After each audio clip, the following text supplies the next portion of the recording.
আসসালামু আলাইকুম everyone, welcome back to my daily blog. আজ আমার ইনায়া পাখিটার জন্য জুতো কিনবো, সাথে হচ্ছে কিছু গ্রোসারি শপিংও করব।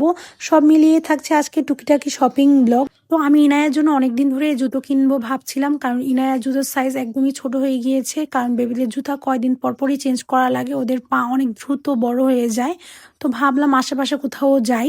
তো ঋতু আমাকে বললো যে সুবাস্ত বেবিদের জুতা কালেকশন ও নাকি দেখেছি, ভালোই ছিল। ঋতুকে নিয়ে আমি সকাল সকাল সুবাস্ত চলে যাই। সুবাস্ত বলতে এটা শাহজাদপুরে, যেটা সুবাস্ত নজরবেলি, সেখানে যাই। আর ওটার পাশেই হচ্ছে নতুন বাজার তুলির বাসা। তো তুলিকেও আমি বলেছিলাম আসার জন্য, একসাথে দেখাও হয়ে যাবে। আর শপিং করতে কিন্তু একসাথে গার্লস টিম হয়ে গিয়েছে আজকে আমাদের। আর সব মেয়েরা কিন্তু আমরা শপিং করতে অনেক বেশি পছন্দ করি।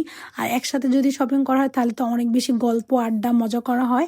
এরপরে শপিং করার মাঝখানে ওদের লাঞ্চ আওয়ার হয়ে গিয়েছিল, সবাই দেখছি লাঞ্চ করছিল, এই জন্য ভাবলাম আমরাও লাঞ্চ করে আসি। আমি আবার সেদিন রোজা রেখেছিলাম, তো এখানে ঋতু আর তুলির জন্য খাবার অর্ডার করেছি। আর ইনায়া বেবিকে তার খালামুনি খাওয়াই দিবে। আর মাশাল্লাহ আজকে আমার বেবিটা কিন্তু অনেক লক্ষ্মী বাচ্চা ছিল।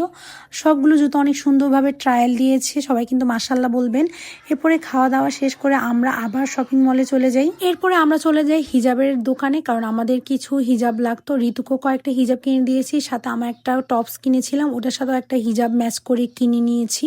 তো সুবাস্ততে এখন খুব বেশি একটা বার্গেন করা যায় না। আগে কিন্তু অনেক বেশি বার্গেন করতাম, এখন হচ্ছে অনেক বেশি বার্গেন করা যায় না। ম্যাক্সিমাম দোকানে ওরা ফিক্সড প্রাইস লিখে রেখেছে। দেন আমাদের শপিং কমপ্লিট হওয়ার পরপরই আমরা বের হয়ে দেখি এই অবস্থা রাস্তার। এখন একদম বাইরে বের হলেই মেজাজটা খারাপ হয়ে যায়, যেখানে সেখানে সম্মেলন দিয়ে রাখে। আর মানুষের জটলা পাকা দেখলে আমার এমনিতেও কেন জানি ভয় লাগে, বিশেষ করে ইনায়া পাখির জন্য। এখন তো ইনায়াকে নিয়ে মাঝে মাঝে বের হওয়া হয়। তো আমি ভাবলাম শপিং মলে একটু ওয়েট করি, একটু পরেই বের হব। আর আসার সময় আমি এই শর্মাটা নিয়ে আসি, কারণ ভাবলাম ইফতারির সময় খাওয়া যাবে।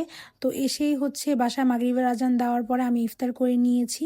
আর ইফতার করার একটু পরে আমি আবার বের হই গ্রোসারি শপিং করার জন্য। মাঝে মাঝে আমি একদম সুপার অ্যাক্টিভ হয়ে যায়। তো এখানে হচ্ছে গ্রোসারি শপিং করার পরে আমি আবার একটু আমাদের এলাকার সিরামিকে একটা দোকান হয়েছে নতুন, এখানে যাব। তো এখানে হচ্ছে যাওয়ার রিজন হচ্ছে একটা গিফট কেনার দরকার ছিল, সেটা কিনে নিয়েছি।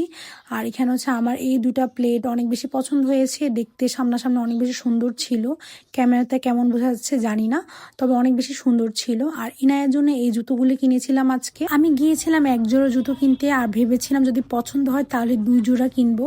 তো আমার এত বেশি পছন্দ হয়েছে, আমি 3 জোড়া জুতো কিনে নিয়ে এসেছি। আর বেবিদের কিছু পছন্দ হলে সেটা রেখে আসা যায় না। ইনা রেড কালারের জুতোটা সবচেয়ে বেশি পছন্দ করেছে, অলরেডি এটা সে প্রতিদিন বাসায় পরে ঘুরে। আর এই অফ হোয়াইট কালারের জুতোটা আমি এক সাইজ বড় নিয়েছি, যেন কিছুদিন পরেও পরতে পারে।